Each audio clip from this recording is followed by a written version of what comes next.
ফেরেশতারা বলেন মালিক,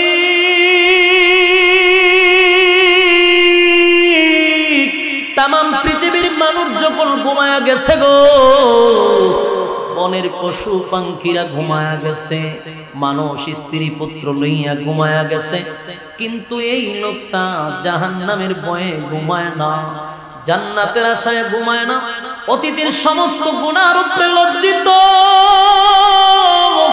আল্লাহ গভীর রজনীতে আপনার কুদরতি পায়ে সেজদা দিয়ে এখন বান্দা কান্দে তার গুনাহ মাফির জন্য।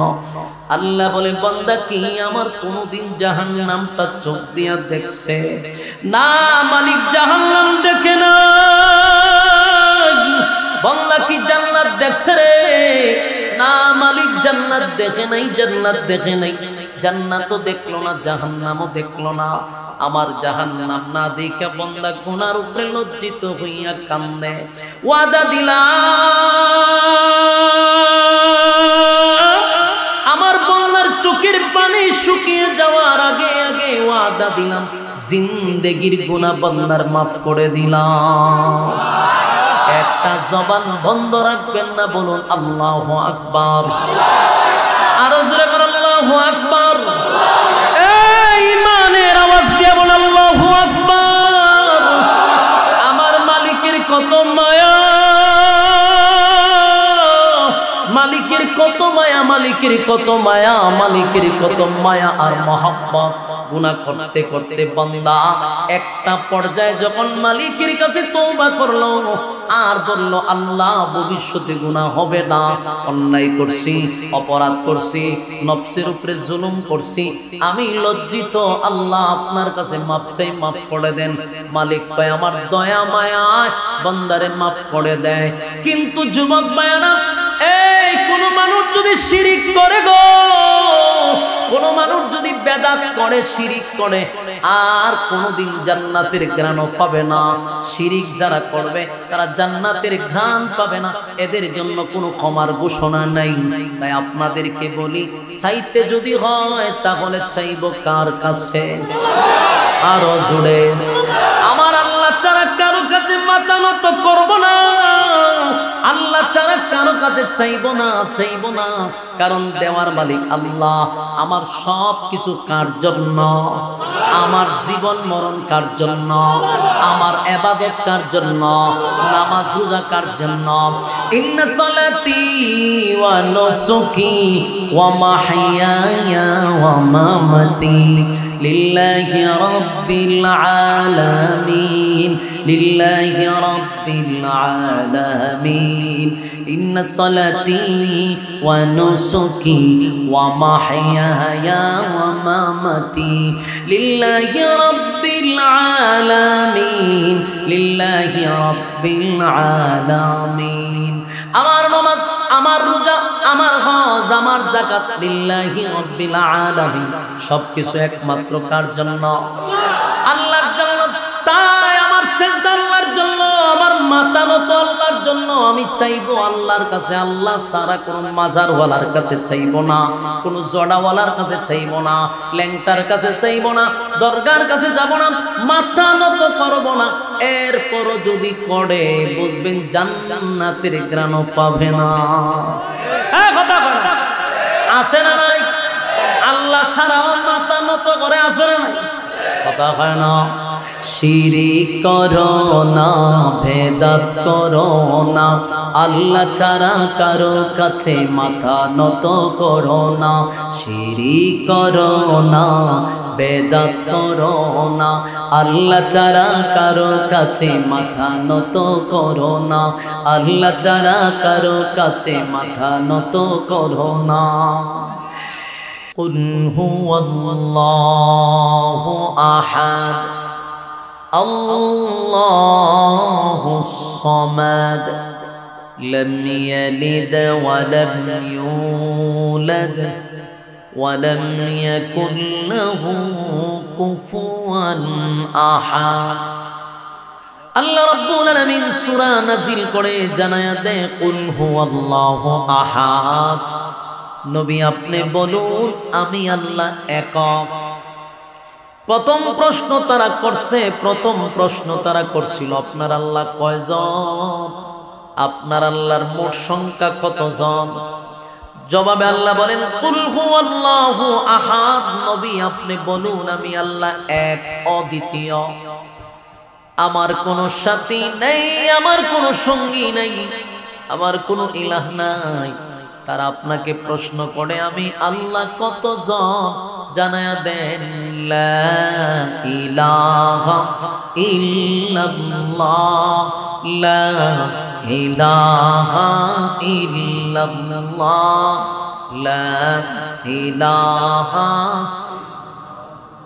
নেই কোনো মাবুদ আল্লাহ ছাড়া, নেই কোনো মাবুদ আল্লাহ ছাড়া, এক খোদার পর দুই খোদায়ার তিন খোদা মোরা কিছু মানি না, বলো লা ইলাহা ইল্লাল্লাহ, লা ইলাহা, নেই কোনো মাবুদ আল্লাহ ছাড়া, লা ইলাহা ইল্লাল্লাহ, নেই কোনো মাবুদ আল্লাহ ছাড়া। একের পর এক বিতর্কিত প্রশ্নের জবাবে আমার মালিক সূরা ইখলাস নাজিল করে জানায়া দেয় নবী আপনি বলুন কুল হুয়াল্লাহু আহাদ, নবী আপনি বলুন আমি একক, অদ্বিতীয়, আমার কোনো সাথী নাই, সঙ্গী নাই, কোনো ইলাহ নাই। তাহলে এক নাম্বার প্রশ্নের জবাব কিন্তু আমার আল্লাহ শুরুতেই দিয়া দিছে কুল হুয়াল্লাহু আহাদ, নবী আপনি বলুন আমি একক। বলুন প্রথম প্রশ্নের জবাব পাইছেন? প্রথম প্রশ্নের জবাব পেয়ে গেল। নবী আপনি বলুন আমি আল্লাহ একক, অদ্বিতীয়, আমার কোনো সাথী নাই, আমার কোনো সঙ্গী নাই। দুই নাম্বার প্রশ্ন হলো আপনার আল্লাহর কাজ কি, উনি করেটা কি, কেমনে চলে? আল্লাহ তখন বলেন আল্লাহুস সামাদ, আমি অমুকাফিক, আমি কারো উপর ডিপেন্ড করি না, আমি কারো উপর ডিপেন্ড করি না। কুল কায়নাত আমার উপরে ডিপেন্ড করে, আমি কারো উপর নির্ভর নয়। কুল কায়নাত আমি আল্লাহর উপরে নির্ভর করে। তাই জানায়া দেন আমি অমুকাফিক। তিন নাম্বার প্রশ্ন তাদের, তিন নাম্বার প্রশ্ন হলো আপনার আল্লাহ কি বিয়ে শাদী করছে, ছেলে মেয়ে আছে, বাচ্চা কাচ্চা আছে? এই প্রশ্ন করছে কারণ ইয়াহুদ খ্রিস্টানেরা বিশ্বাস করে তাদের আল্লাহ তিনজন। খ্রিস্টান বিশ্বাস করে কয়টা? তিনজন বিশ্বাস করে। কেমনে বিশ্বাস করে জানেন? হয় আল্লাহ তো একজন আছে, আর আল্লাহর বউ হইল মরিয়ম, আর মরিয়ম আর আল্লাহর মাধ্যমে হইছে ঈসা পয়গম্বর, এলো আল্লাহর ছেলে। নাউজুবিল্লাহ। কত বড় নাদান চিন্তা করে। এই জন্য তারা প্রশ্ন করছে আব্দুল্লাহর পুত্র মুহাম্মদ বলো না তোমার আল্লাহ আর বিয়া শাদী আসেনি, ছেলে মেয়ে আসেনি?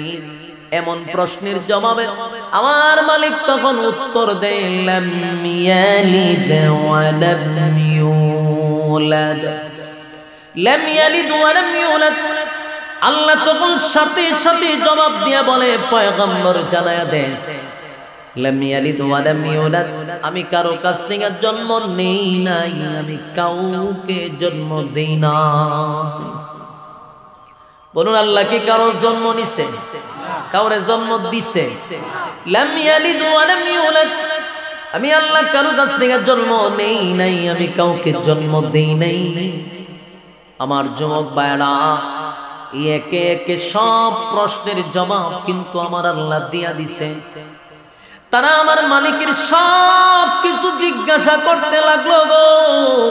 আমার মালিক একে একে সব জানায়া দিল। নবী বলেন আমি জন্ম কারো কাছ থেকে নেই নেই, কাউরে জন্ম দিও নাই। এবার তারা প্রশ্ন যেটা করছে যে আপনার আল্লাহর শক্তি কি পরিমাণ আছে, আমাদের সঙ্গে লাগলে পারবো না। নাউজুবিল্লাহ। কত বড় বেয়াদব!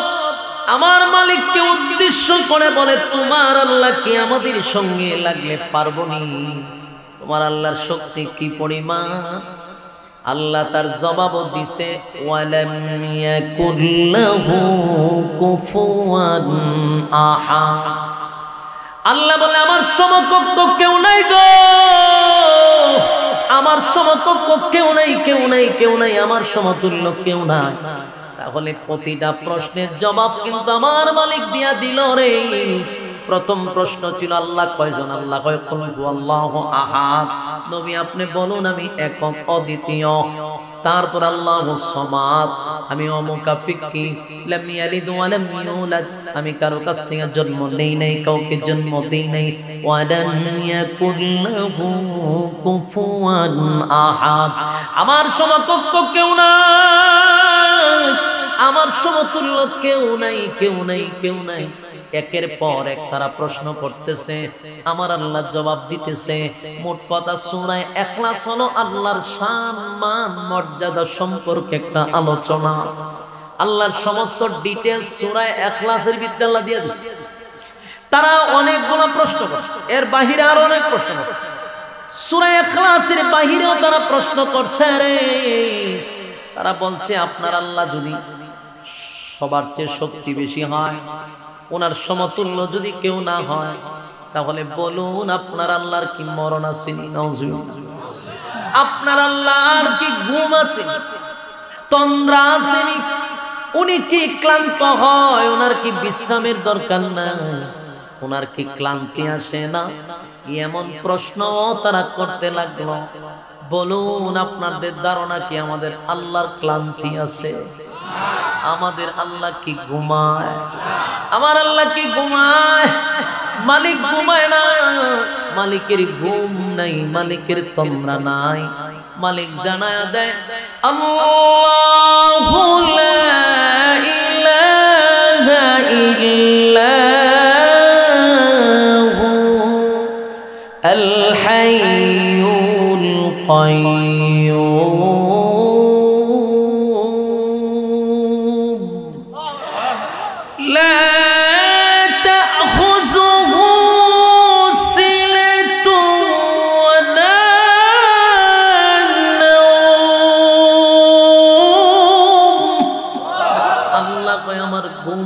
আমার তন্দ্রাও নাই। সুবহানাল্লাহ। আসেনি কো শ্বাস ঠাই না ভিতরে নাই করে, হ্যাঁ ভিতরে নাই করে, কান দিলে ভিতরে লাগা কেন?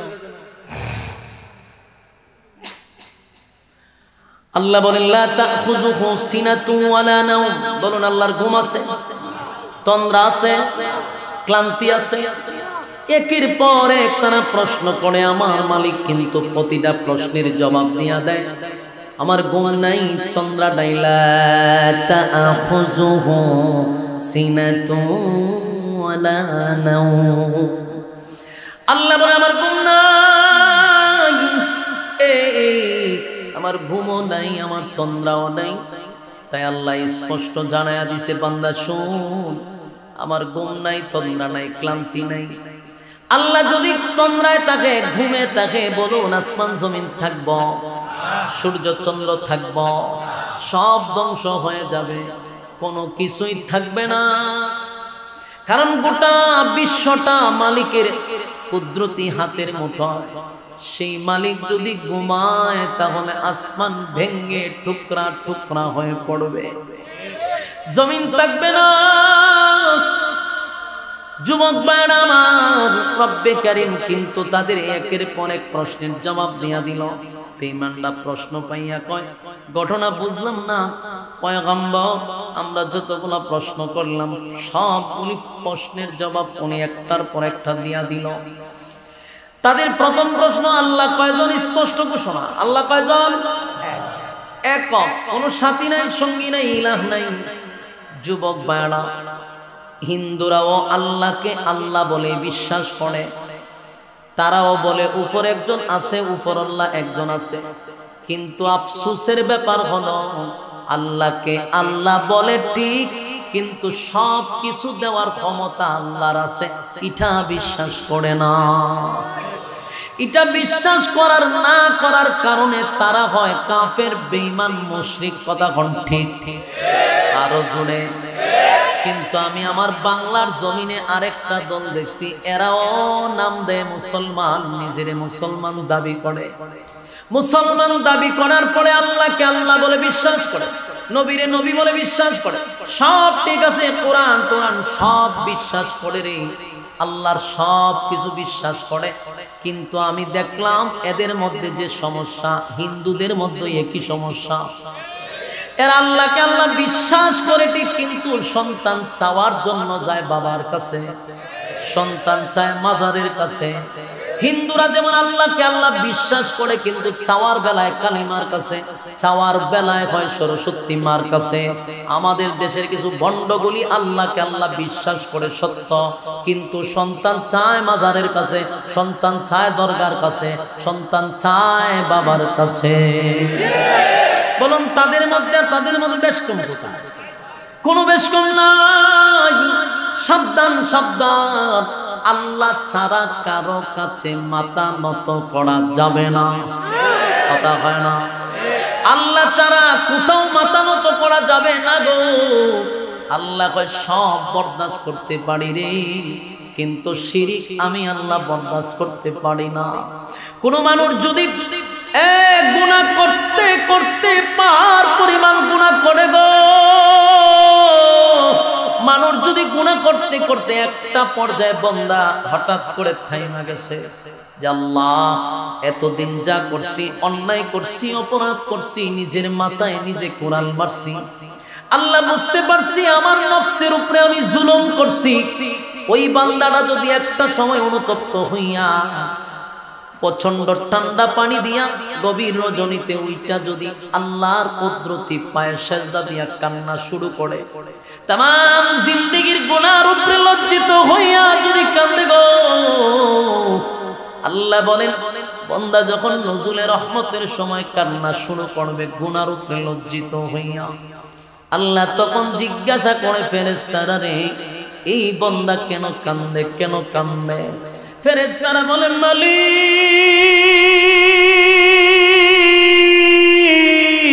তামাম পৃথিবীর মানুষ যখন ঘুমায়া গেছে গো, বনের পশু পাখিরা ঘুমায়া গেছে, মানুষ স্ত্রী পুত্র লইয়া ঘুমায়া গেছে, কিন্তু এই লোকটা জাহান্নামের ভয়ে ঘুমায় না, জান্নাতের আশায় ঘুমায় না, অতীতের সমস্ত গুনার উপরে লজ্জিত। আল্লাহ গভীর রজনীতে আপনার কুদরতি পায়ে সেজদা দিয়ে এখন বান্দা কান্দে তার গুনাহ মাফির জন্য। আল্লাহ বলে বান্দা কি আমার কোনদিন জাহান্নামটা চোখ দিয়া দেখছে? না মালিক, জাহান্নাম দেখে না। বান্দা কি জান্নাত দেখছে রে? না মালিক, জান্নাত দেখে নাই, জান্নাত দেখে নাই। জান্নাতও দেখলো না, জাহান্নামও দেখলো না। আমার জাহান্নাম না দেখে বান্দা গুনার উপরে লজ্জিত হইয়া কান্দে। ওয়াদা দিলাম আমার বান্দার চোখের পানি শুকিয়ে যাওয়ার আগে আগে, ওয়াদা দিলাম জিন্দেগীর গুনাহ বান্দার মাফ করে দিলাম। একটা জবান বন্ধ রাখবেন না, বলুন আল্লাহু আকবার। আরো জোরে বলুন আল্লাহু আকবার। এই ইমানের আওয়াজ দিয়ে বলুন আল্লাহু আকবার। আমার মালিকের কত মায়া, মালিকের কত মায়া, মালিকের কত মায়া, মালিকের কত মায়া আর মহব্বত। গুনাহ করতে করতে বান্দা একটা পর্যায়ে যখন মালিকের কাছে তওবা করলো আর বলল আল্লাহ ভবিষ্যতে গুনাহ হবে না, অন্যায় করছি, অপরাধ করছি, নফসের উপরে জুলুম করছি, আমি লজ্জিত, আল্লাহ আপনার কাছে মাফ চাই, মাফ করে দেন। মালিক পায় আমার দয়া মায়া বান্দারে মাফ করে দেয়। কিন্তু যুবক মায়ানা, এই কোন মানুষ যদি শিরিক করে গো, কোন মানুষ যদি বেদাত করে, শিরিক করে, আর কোনদিন জান্নাতের ঘ্রাণ পাবে না। শিরিক যারা করবে তারা জান্নাতের ঘ্রাণ পাবে না, এদের জন্য কোনো ক্ষমার ঘোষণা নাই। তাই আপনাদেরকে বলি, চাইতে যদি হয় তাহলে চাইব কার কাছে? আরো জোরে। আমার আল্লাহ ছাড়া কারো কাছে মাথা নত করব না, আল্লাহ ছাড়া কারো কাছে চাইবো না, চাইবো না, কারণ দেওয়ার মালিক আল্লাহ। আমার সব কিছু কার জন্য? আমার জীবন মরণ কার জন্য? আমার ইবাদত কার জন্য? নামাজ রোজা কার জন্য?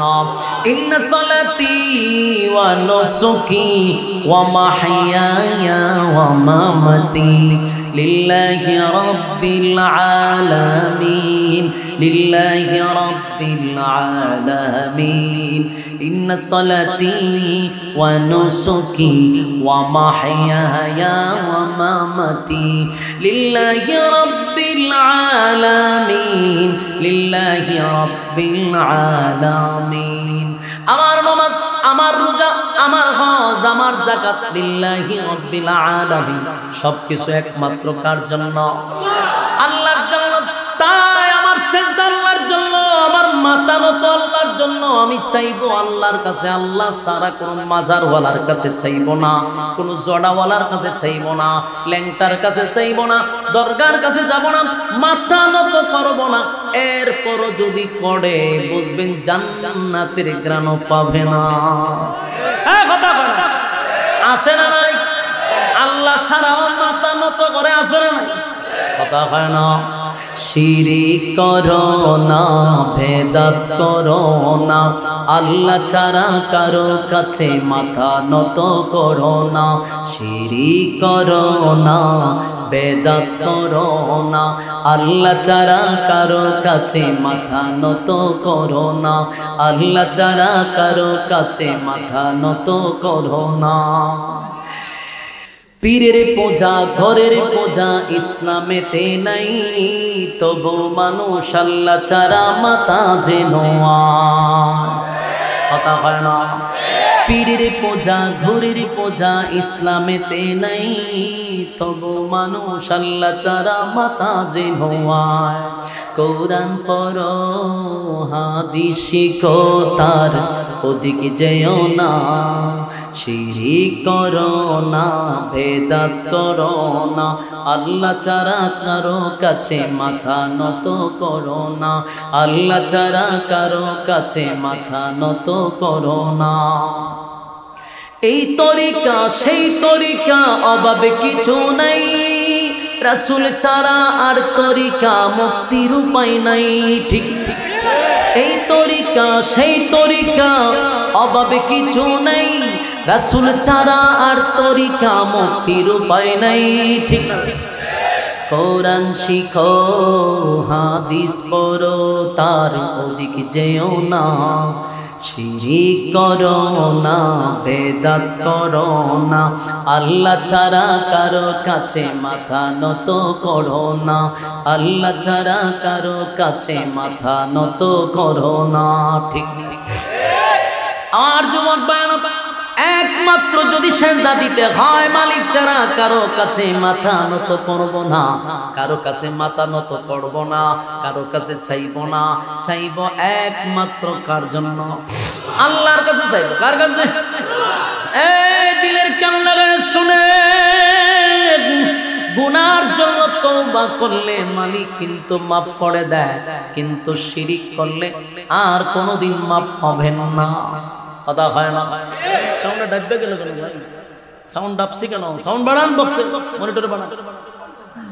আল্লাহ রাব্বুল আলামিন বলেন, সাবধান, শিরিকটা আমি বরদাস্ত করতে পারি না, শিরিক আমি বরদাস্ত করতে পারি না। বান্দারে, শিরিক গুনাহটা আমি মালিক পছন্দ করি না। তাই আমি আপনাদের হাতে পায়ে ধরে বলি, গুনাহ করলে আল্লাহ মাফ করে দিবে, কিন্তু সাবধান, শিরিক নামক গুনাহ করবেন না। আল্লাহ ছাড়া কারো কাছে চাইবেনও না, আল্লাহ ছাড়া কারো কাছে মাথাটা নত করবেনও না। কথা হয় না? বেঈমানি বলি, তারা আল্লাহকে আল্লাহ বলে বিশ্বাস করত, কিন্তু তারা মনে করত মূর্তি তাদেরকে কিছু দিতে পারবে। তারা মনে করত তারা বুঝি কালিমার কাছে চাইলে কিছু দিতে পারবে। এই জন্য আমাদের আল্লাহ বলা আর হিন্দুদের আল্লাহ বলার মধ্যে বেশ কম আছে না নাই? হয় না আমার যুবক ভাই? তাই আল্লাহ রাব্বুল আলামিন সূরা ইখলাস নাযিল করে জানায়া দেয় কুল হুয়াল্লাহু আহাদ। নবী বলুন আমি একক অদ্বিতীয়, আল্লাহুস সামাদ আমি অমুখাপেক্ষী, লাম ইয়ালিদ ওয়া লাম ইউলাদ আমি আল্লাহর কোন কারো কাছ থেকে জন্ম নেই নাই, কাউকে জন্ম দেই নাই, ওয়ালাম ইয়াকুল লাহু কুফুয়ান আহাদ আমার সমতুল্য সমকক্ষ কেউ না। বলুন আমরা সূরাটারে কয় ভাগে ভাগ করছিলাম? 3 ভাগের 2 ভাগ কিন্তু চলে গেছে। সরল তরজমাটাও আপনাকে শোনায়া দিলাম, নাজিল হওয়ার কারণটাও শোনাইলাম। এবার আসুন সংক্ষিপ্ত ফজিলত, এই সূরার ফজিলত বর্ণনা করব। শুনতে রাজি আছে? আমি আপনাদের সামনে শুধু বলবো সূরাটার ফজিলত কি পরিমাণ, একটু দিলের কান লাগায় শুনেন। এই সূরাটাকে বলা হয় কোরআনের 3 ভাগের 1 ভাগ। কেউ যদি একবার পড়ে 10 পারার সওয়াব, 2 বার পড়লে 20 পারা, 3 বার পড়লে 30 পারা, 1 খতমের সওয়াব আল্লাহ আমলনামায় দিবে। এই প্যান্ডেলের ভিতরে বহু মানুষ আছে গো, এই প্যান্ডেলের ভিতরে বহু মানুষ আছে যারা কোনোদিন সূরা ফাতিহা থেকে নিয়া সূরা নাস পর্যন্ত দেখে দেখে 1 খতম দিছে, এমন লোক অনেক কম পাওয়া যাবে। বহু মানুষ আছে যাদের আমল নামায় কোনো খতম নাই, 1 খতম কোরআন অনেকেই পড়তে পারে নাই, পড়ছে না। আবার কিছু মানুষ আছে কোরআন খতম করছে, কিন্তু কি যে খতম করছে আলেম ছাড়া সাধারণ পাবলিক বুঝতে পারছে কি যে পড়ছে। এটা আল্লাহই নাজিল করছে না, এর কাছে শয়তানে নাজিল করছে। এরা হইছে ফরার ভঙ্গিমা বললে শয়তান একটু দৌড় মারে। এগুলো ফরন থেকে না ফরন আরো বালা, না ফরন বালা করে এখন আমরা তো অর্থ বিগড়ে লিতেছে। আপনি আগে শুদ্ধ করেন, আপনারা কে বলছে কোরআন শরীফ খতম দিতে? আপনার ফরজ হইল কোরআন সহি শুদ্ধভাবে শিখা, আপনার কোরআন খতম দেওয়া ফরজ না।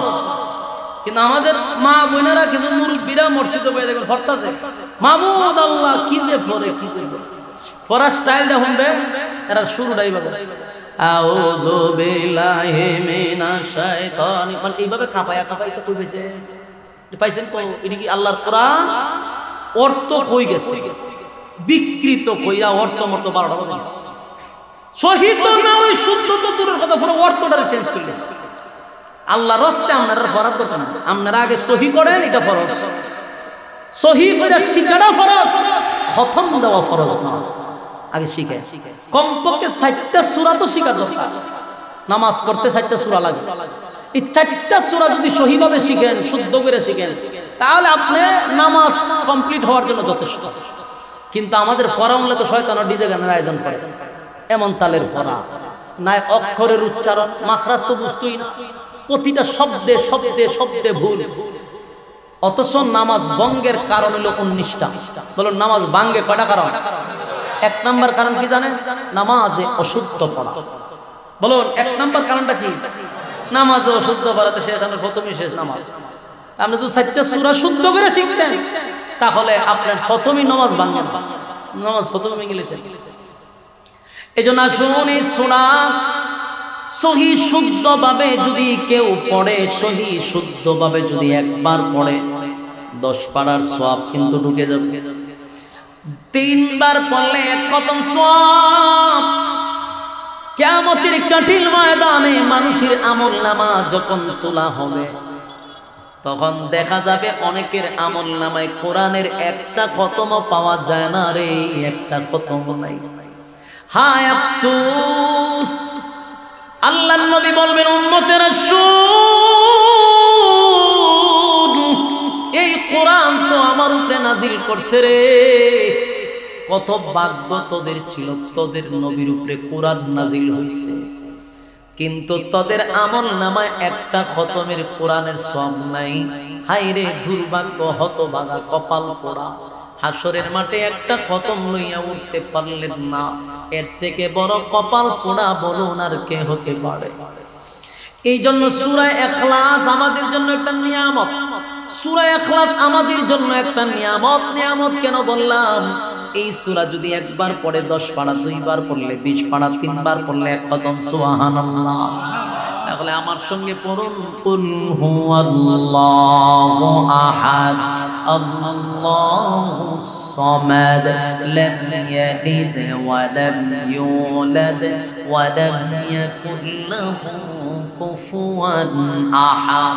এই মুহূর্তে যারা পড়ছেন প্রত্যেকের আমলনামায় কিন্তু 10 পারা জমা হয়ে গেছে, 10 পারা জমা হয়ে গেছে। আরেকবার পড়ুন, কুল হুয়াল্লাহু আহাদ আল্লাহুস সামাদ লাম ইয়ালিদ ওয়া লাম ইউলাদ ওয়া লাম ইয়াকুল লাহু কুফুয়ান আহাদ। 20 পারার সব ঢুকছে, বলুন কুল হুয়াল্লাহু আহাদ আল্লাহুস সামাদ লাম ইয়ালিদ ওয়া লাম ইউলাদ ওয়া লাম ইয়াকুল লাহু কুফুয়ান আহাদ। আমার যুবক ভাইরা, এই মুহূর্তে আমার সঙ্গে যারা পড়ছেন গো, আল্লাহর কসম, আল্লাহর কসম, আল্লাহর কসম, এই মুহূর্তে প্রত্যেকটা শ্রোতাদের আমলনামায় একটা করে খতম ঢুকছে। সুবহানাল্লাহ। একটা জবান বন্ধ রাখবেন না, বলেন আল্লাহু আকবার। আরো জোরে করে আল্লাহু আকবার। এই ইমানের আওয়াজ দিয়ে বলেন আল্লাহু আকবার। এত বরকতপূর্ণ একটা মাহফিল, এত বরকতপূর্ণ একটা মাহফিল। একবার চিন্তা করেন, বাংলাদেশে কত মাহফিল হয় রে, শ্রোতারা কি প্রত্যেকটা শ্রোতা কি একটা করে কোরআনের খতম নিয়ে বাড়ি যেতে পারে? কিন্তু আজকের এই পুরা মাহফিলে যারা আসছে, যারা বসছে, সবার আমলনামায় এক খতম কইরা সওয়াব। জোরে কোন সুবহান। তাহলে এই মাহফিলটা যারা করাইলো ইয়াংস্টার ক্লাব, এরাও ধন্য, এলাকাবাসীও ধন্য, মুর্দাগানও ধন্য। সুবহানাল্লাহ। কারণ এতগুলি কোরআনের খতম, এতগুলি কোরআনের খতম করাইতে গেলেও আপনাকে কয়েক লাখ টাকা খরচ করতে হবে, মানুষ এক জায়গায় জমা করতে হবে, খাওয়াইতে হবে, এরপরে তাদেরকে খতমে বসাইতে হবে, ঠিক নেই? আর এখানে রেডিমেড এক খতম প্রত্যেক আমলনামা আল্লাহ রাব্বুল আলামিন এই খতমের সওয়াবগুলি সোনার মদিনায় পৌঁছায়া দাও, আমিন। আমাদের আত্মীয় স্বজনের কবরে পৌঁছায়া দাও, আমিন।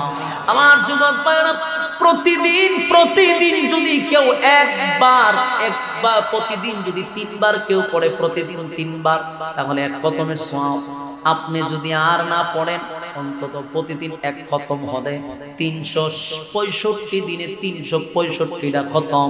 মরার আগ পর্যন্ত পড়তে থাকলে কত খতম। কিয়ামতের মাঠে যখন আপনি উঠবেন, আপনার আমলনামায় শুধু কোরআনের খতম দেখা যাবে। সুবহানাল্লাহ। আমার যুবক ভাইরা, পড়তে কিন্তু 1 মিনিট সময় লাগে না গো, কিন্তু 1 মিনিটে একটা খতম আমাদের আমলনামায় উঠে যায়। এত মজা, এত গুরুত্বপূর্ণ কথা আর কোথায় পাবেন? আমরা যদি প্রতিদিন 3 বার পড়ি, একটা খতমের মালিক হয়ে গেলাম। এইভাবে প্রতিদিন পড়লে 1 বছরে 365টা খতম। সুবহানাল্লাহ। এখানেই শুধু শেষ নয়, সূরা ইখলাসের এত ফজিলত, এত ফজিলত, এত ফজিলত। সূরা ইখলাস যদি কেউ 10 বার পড়ে, 10 বার, আল্লাহর নবী বলেন জান্নাতে তার জন্য বালাখানা তৈরি করা হয়।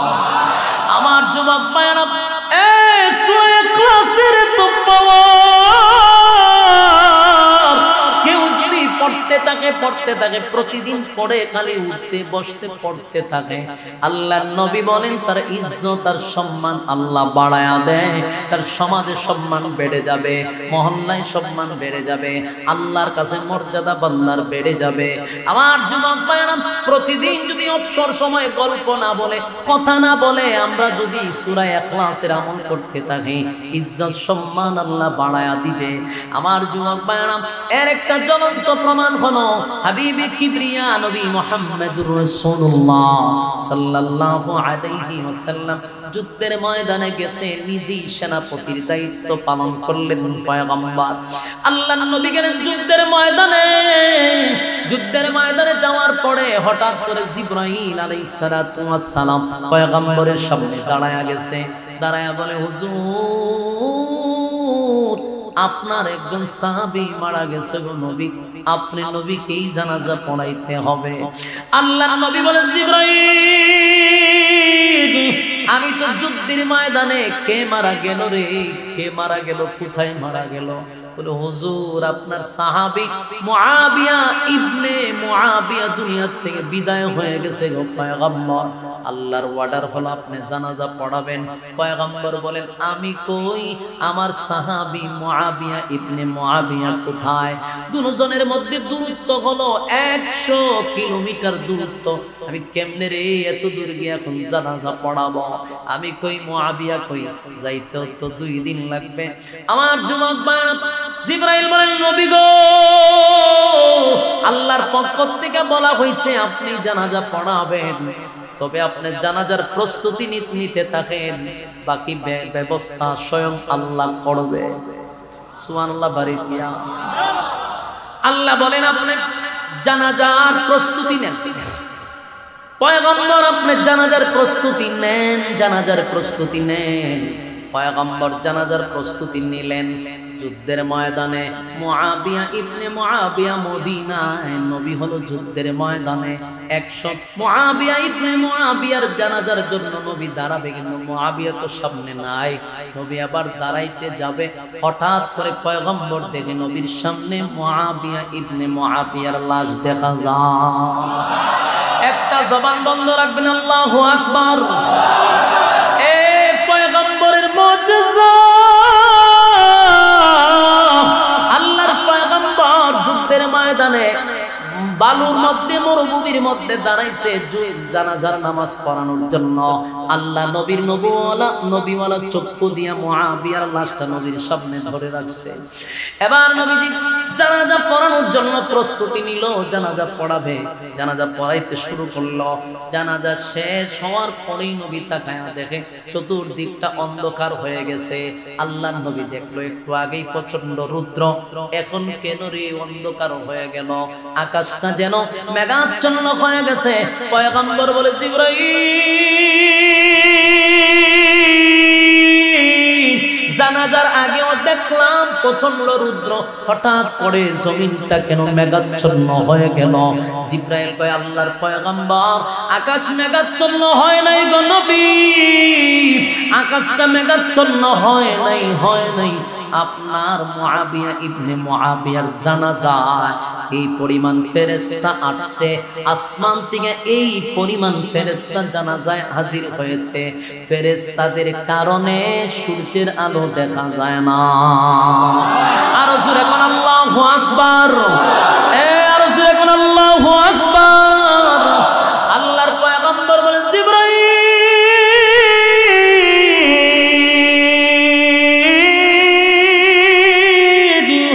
আমার মুআবিয়া ইবনে মুআবিয়া কেমন আমল করতো রে? এত সম্মান আর এত মর্যাদা, এত সম্মান আর এত মর্যাদা।